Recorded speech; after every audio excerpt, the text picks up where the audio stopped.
Well, all good things must come to an end. And of course, the Roman Empire is going to do just that. But there are actually two empires. The Western Empire, governed from Rome, it's going to end. The accepted date is 476. The Eastern Empire, which is ruled from Constantinople, is going to fall in 1453. So there's about 1,000 years difference between the fall of the two different empires.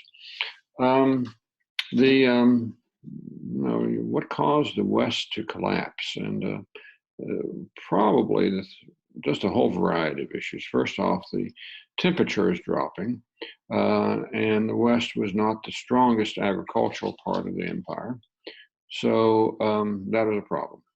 Um, suppose the bigger problem, perhaps, was the fact that the West was a natural target for the Germans and other barbarians.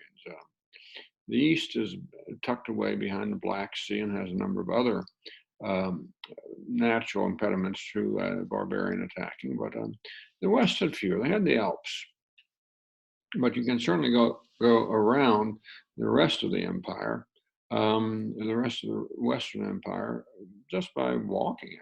It's a flat plain most of the way around. So it was hard to keep the empire safe. It was hard to keep troops out there in an effective fashion because you simply had people coming at you from too many different directions. One of the peculiar things that happens, though, is that the Visigoths get loose in the empire, and this is going to hurt the Western Empire or the Eastern Empire, but it's going to hurt the Western Empire more. And about 270, roughly, the Visigoths get pushed into the empire, not because they particularly want to go in, but because they're fleeing from the Huns and from other people, other tribes, and so they land inside the empire. The empire's happy to have them. Particularly the Eastern Empire. These are new people, new soldiers. They can occupy land that is going to waste, and so the Romans were pretty happy to see this. The Visigoths had a different problem. They were starving, and they really, really, really needed food and other types of protection. And over about a century, the Roman, excuse me, the Romans didn't give it to them, or they cheated them.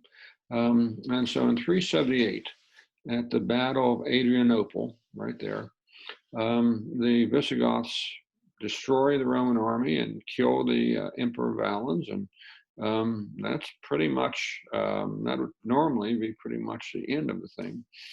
But Constantinople, which is right here, is pretty hard to take. It's protected on almost all sides. It has significant walls. Later on, it'll have even more significant walls. But the Visigoths can't get inside, and so they begin this drift down like this into Greece, Macedonia, back up through the Balkans, and nothing the Romans can do about it. It's not that the Romans, if they could get their armies together, couldn't have defeated the Visigoths. That they could have done. But that would have mean pulling troops from in here and up here, where there's a lot of pressure on them. So there really wasn't much that the Romans could do.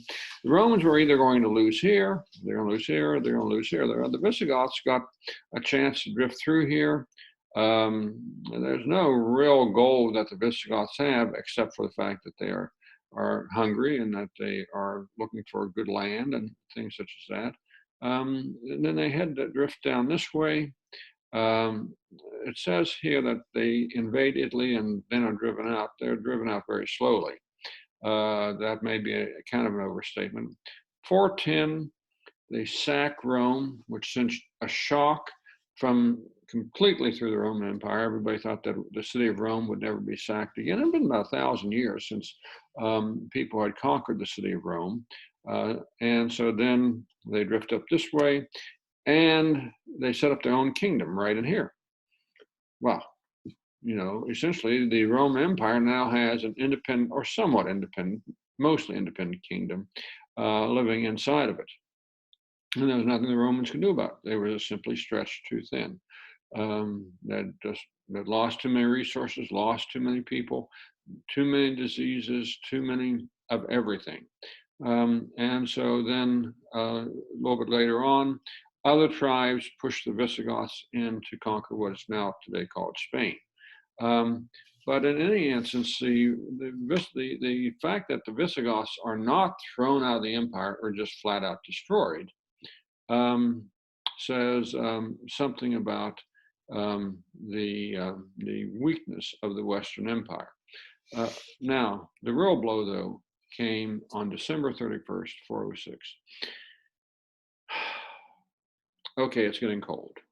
The Rhine River is a great big river, not easy to cross, and not likely to freeze over. But on December 31st, 406, they froze solid. The Rhine froze solid.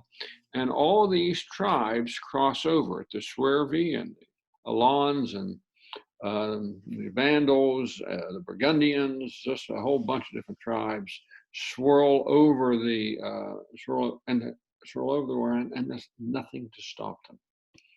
The Roman army is spread way too thin. They're already handling too many problems. They're not well led. In fact, they're poorly led. And the end result is a complete disaster from the Roman point of view. From the barbarian point of view, this is not so bad. They get a chance to go in, get food, get plunder, and move into a warmer region. It doesn't get any better than that. But the end result, therefore, is that the Romans simply are now, the Western Romans are simply overwhelmed by the encroachments of the barbarians. Before long, Spain will be gone completely. France is hit by a wave of invaders. England just simply disappears off the map from the point of view of history around 410. And in the 450s, Rome is going to be sacked again, this time pretty thoroughly by the Vandals, and they will do such a thorough job that the name Vandal, of course, lives on, and we think of people who destroy things as being Vandals. Well, that's where the name comes from. Now, what happened? Life expectancy drops, disease increases a great deal.